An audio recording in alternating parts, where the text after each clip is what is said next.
Ana samun kuɗi tabbas mun gani wai suna samun kuɗi amma kuma akwai haɗari tattare da wannan lamarin sosai.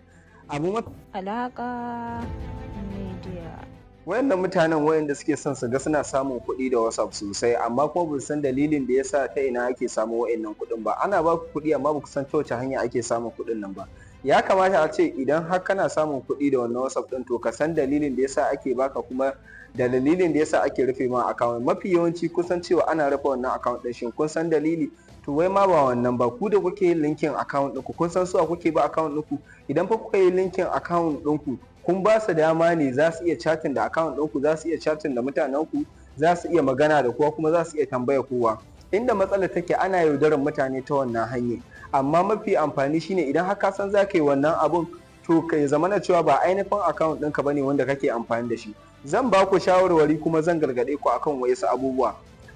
Ana samun kuɗi tabbas mun gani wai suna samun kuɗi amma kuma akwai haɗari tattare da wannan lamarin sosai. Abu mafi muhimmanci da ya kamata kai idan za ka yi wannan abun to ka tabbatar da sabon layi ne ka so ka buɗe sabon account sai ka yi da shi. Yin amfani da tsohon account ɗinka ga matsalolin da zai iya jawo ma. Ana banin account so kuma kowa ya san da wannan idan aka yi bani ko mutanen mu ba sa backup. Idan aka yi bani duka wani komai da chat ɗin da kai da komai zai goge ka rasa su.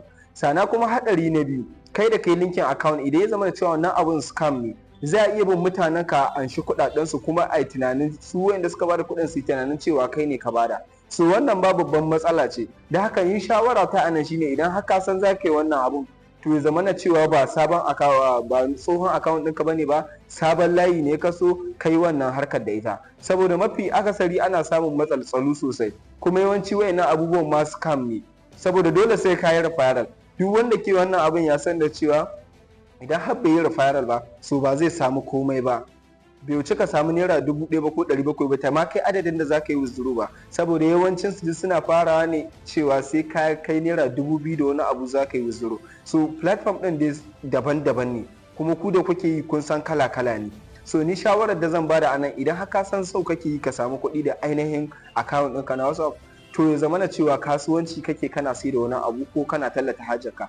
Idan kuma har wannan abin da ake yi na linkin kake yi so ka tabbatar da cewa ba tsohon account ɗinka bane ba, saboda hakan zai iya jaza maka matsala babba. Za a rufe ma account, sana kuma idan kana da sa'a ko kwarewa cikin 24 hours za ka iya dawo da account ɗinka. Idan baka da sa'a kuma baka da kwarewa duka wannan abu biyun ya haɗe ma so baka ma san yaushe zaka iya dawo da account din naka ba, saboda idan kamfanin WhatsApp sun kulle shi to dole sai ka bi wasu 'yan hanyoyi zaka iya dawo da account ɗinka. Wannan yana mai tabbatar ma da cewa su kansu masu kamfanin WhatsApp so basu san da wannan abin ba kuma ba sa so a yi, saboda duk wanda suka kama yana wannan abin ku kun sani masu yi so suna kulle wannan account din ne, kuma idan suka kulle shi komai naka zai goge. Sai idan ka same su ka masu magana ko ka ba su haƙuri haka da sauransu so sana za su iya gyara maka wannan account din naka ya dawo aiki. Wannan shine abin da nake so in gargaɗi mutanenmu domin ku san abin da kuke yi, saboda ana samun matsaloli da dama. Yanzu haka ga wani wanda ke kasuwanci yana harkar sai da kwai,